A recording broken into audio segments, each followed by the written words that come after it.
still smell his smoke in my hair. Sometimes I think it'll always be there. He left his mark, that's for sure. He tells me that he knows me, but he doesn't know himself. I know he's never gonna wanna even change.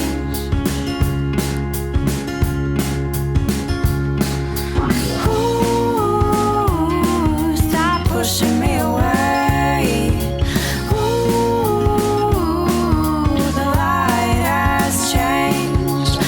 We would ride way up the coast and go up and down again. We would ride way up the coast and go up and down again.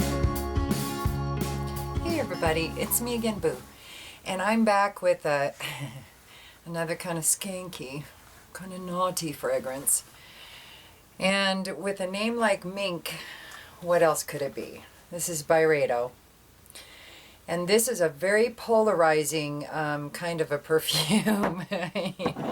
Very much a kimchi perfume, and I refer to kimchi because I love Korean food.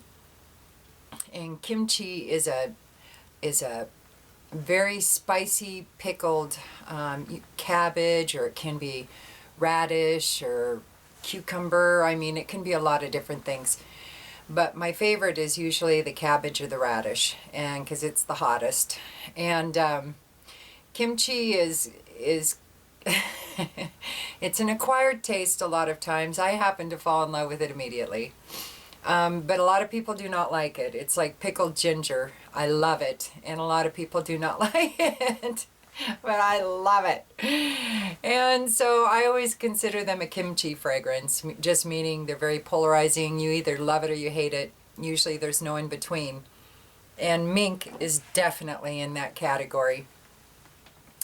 This stuff, I had a decant of it that I went through, and I really didn't think that Jim would like this, but I thought just on the off chance, and because he doesn't like Tuscan leather, he says it smells too medicinal, so I thought, well, with Mink, there's a potential for that as well, because it does have a slight medicinal smell to it at first.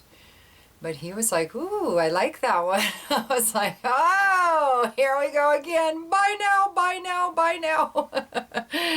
So anyway, and this stuff goes a long ways. It has really good performance. It projects pretty well the first hour or two, and then it kind of comes close to the skin, which I prefer, because this is not a perfume I would wear to work. Or anything during the daytime, because it is so love it or hate it. Some people might be very offended, because Mink is a pretty good title for it. I find it to be very kind of an incensey animalic smell, and I love it. I'm so crazy over it. I was just thrilled when Jim said he loved it too. Well, liked it a lot. That's about as good as it gets with him, unless it's a Mir Alud. So anyway, I'll tell you what's in it. It was launched in 2010, features incense, patchouli leaf, amber, honey, aldehyde, sea notes, and floral notes. And you do get the aldehydes too. It gives it this real kind of a bubbly smell to it. Very kind of vibrant effervescence that I think the aldehydes give it. But really for me, you know, you can smell a little bit of the patchouli leaf. I will give you that. And maybe even a little bit of the amber with the dry down. But like I said, for me, it is all about the incense and the animalic smell. It doesn't even say there's any musk in it or anything. So it must be the aldehydes that the animalic smell is coming from. Anyway, there's no sweetness to it at all. It does, like I said before, I know I say like I said a lot, but it does have this very effervescent, almost metallic note to it when you first spray it that can be slightly medicinal. But after it dries down, it softens up and it becomes very furry. I really love this stuff. It is very, I consider it very naughty. I think it's a perfect name. Mink, you do get that. It's like almost an animal pen. And I know that doesn't make it sound very good, but here's the thing, is that on the beginning of my fragrance journey, when I was into designer and celebra frags and a few niches and a few indie scents, not many though, I would have been appalled at this stuff. I would have never sniffed it again and put it out of my mind and probably nightmared about it from time to time.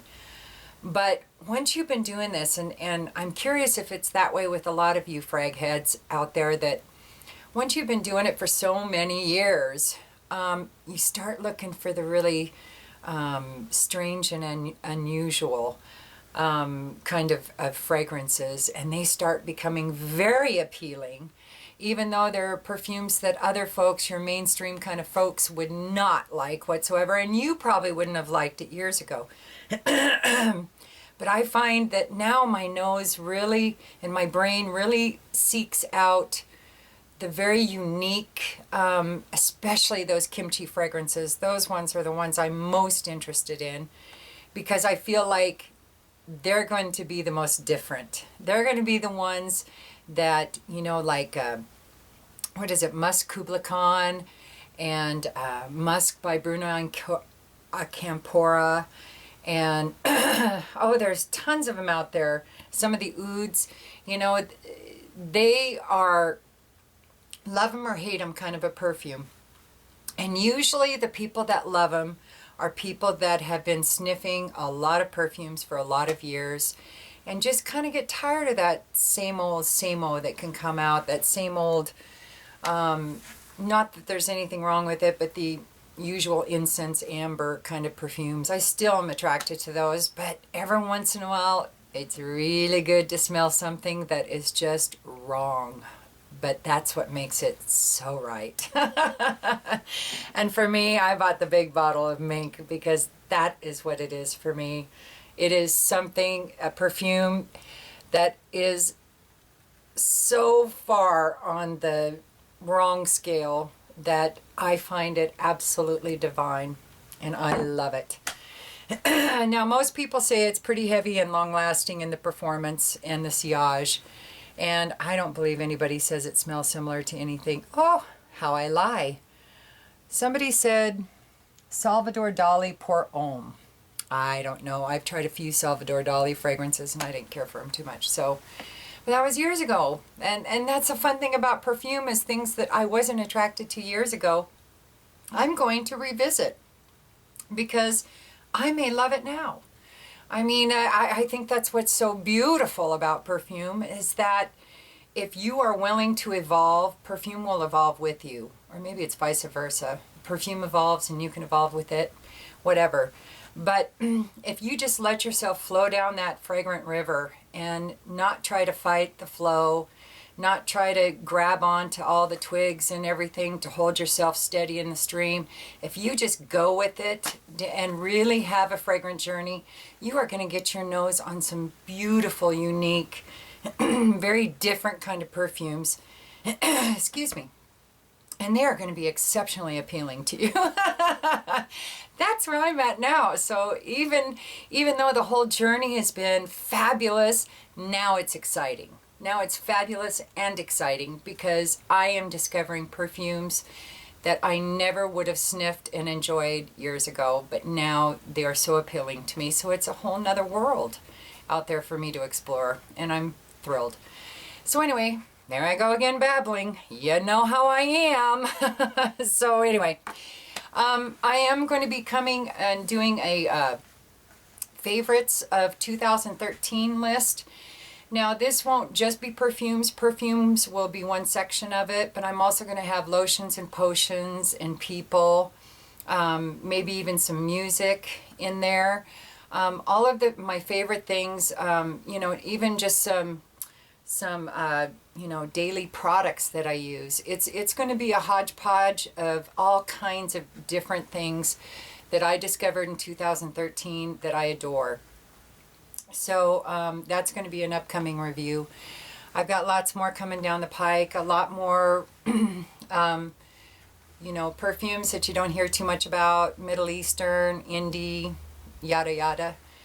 So I hope you, and if you have any suggestions, please give them to me. I love doing different requested videos as well.